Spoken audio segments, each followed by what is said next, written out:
नमस्कार, आप देख रहे हैं बुलंद आवाज पूजा सिंह के साथ। दोस्तों, 2024 का लोकसभा चुनाव जैसे जैसे अपने अंतिम पड़ाव की तरफ बढ़ रहा है, वैसे वैसे इस मुकाबले की जो लड़ाई है वो और ज़्यादा दिलचस्प होती जा रही है। आप ये देखिए कि अब 2 चरण बाकी हैं, छठा और 7वां चरण। छठे चरण के लिए 25 मई को मतदान होगा और आखिरी जो चरण है वो 1 जून को होगा, जिसके बाद 4 जून को नतीजे आएंगे। किसकी किस्मत ने उसका साथ दिया है, किसका साथ जनता ने दिया है, ये सारी चीज़ें 4 जून को क्लियर हो जाएंगी, तस्वीर एकदम साफ हो जाएगी। आज एक ऐसी सीट के बारे में बात कर रही हूँ जो सीट बहुत ही महत्वपूर्ण भी है, साथ ही साथ इसलिए भी चर्चा में है कि वहाँ से बसपा ने एक बहुत ही इम्पोर्टेंट और बहुत साफ सुथरी छवि का प्रत्याशी अपनी तरफ से मैदान में उतारा है। बात करूंगी आजमगढ़ की लालगंज लोकसभा के बारे में। लालगंज लोकसभा बीएसपी बहुत मजबूती के साथ लड़ रही है, इंडिया अलायंस को और भारतीय जनता पार्टी को कड़ी टक्कर देती हुई दिखाई दे रही है। लालगंज में बसपा ने जिसको उतारा है वो बहुत ही खास कहना चाहिए व्यक्तित्व की धनी है। बीएचयू की प्रोफेसर हैं इंदु चौधरी, अंग्रेजी पढ़ाती वहाँ पर, असिस्टेंट प्रोफेसर है वो इंदु चौधरी बीएचयू से, और बहुत पढ़ी लिखी होने के साथ साथ ज़मीन पर काम करने वाली सामाजिक कार्यकर्ता भी हैं, साथ साथ कैडराइज भी हैं और अपना कई साल से वो अपने कई तरह के मूवमेंट जो सामाजिक कार्य होते हैं उससे जुड़ी हुई हैं। बसपा सुप्रीमो मायावती की नज़र उन पर पड़ी और उन्होंने अपना प्रत्याशी उनको बनाया वहाँ से, लालगंज से, जिसके बाद मुकाबला काफ़ी दिलचस्प हो चला है। त्रिकोणीय मुकाबला लालगंज की सीट पर है। कहने वाले तो कुछ भी बोलेंगे कि नहीं, ऐसा नहीं है कि बसपा फाइट में नहीं, लालगंज में बहुत मजबूती से चुनाव लड़ रही है इंदु चौधरी। और आप ये देखिए कि ऐसे ही प्रत्याशियों की ज़रूरत भी है जिनकी छवि साफ सुथरी हो, जो वास्तव में लोगों के लिए, गरीब लोगों के लिए, जो जहाँ पर विकास नाम की कोई चीज़ नहीं, क्योंकि आप सभी को पता है कि जैसे जैसे हम पूरब की तरफ बढ़ते हैं, पूर्वांचल की तरफ बढ़ते हैं, वहाँ अभी विकास के मामले में बहुत पिछड़ा हुआ इलाका है।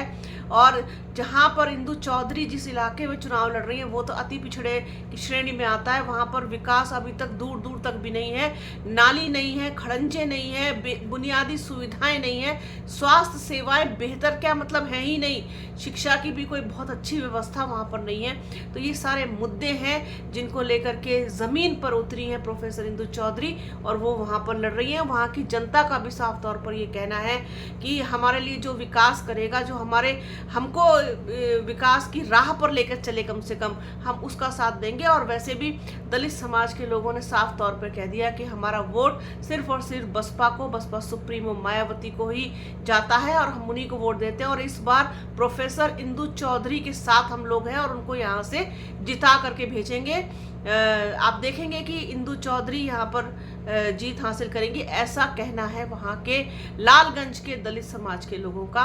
कहीं और नहीं जाएगा बसपा का वोट, सिर्फ और सिर्फ नीला झंडा हाथी निशान को ही जाएगा, क्योंकि अगर हम किसी और को दे भी दें तो कोई हमारा विश्वास नहीं करेगा कि ये वोट हमको मिला होगा, इसीलिए हम किसी और को देते ही नहीं है अपना वोट। हम और सिर्फ बसपा को, बसपा सुप्रीमो मायावती को वोट देते हैं और इस बार हम अपना वोट इंदु चौधरी को देंगे, क्योंकि जिस तरीके से प्रत्याशी अब की बार हमें मिला है, पढ़ा लिखा, हमारी तकलीफों को समझने वाला, हमारी ज़रूरतों को महसूस करने वाला, वो प्रत्याशी इंदु चौधरी से बेहतर कोई नहीं हो सकता था। क्योंकि अभी तक लालगंज की जो सीट थी वो बीजेपी के पास थी और वहाँ पर आपने देखा कि किसी भी तरीके का कोई विकास नाम की चीज़ वहाँ नहीं पहुँची।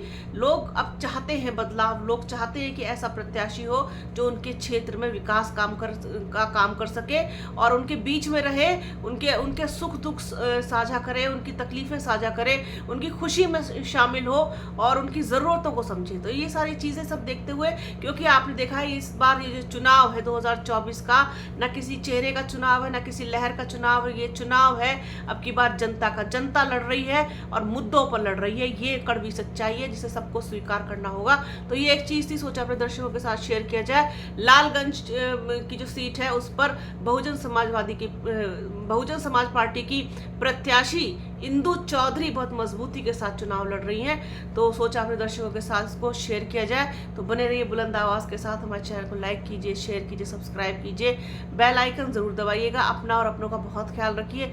जल्द मिलूंगी आपसे एक नए वीडियो में, एक नए मुद्दे के साथ, एक नई चर्चा में। तब तक के लिए जय हिंद।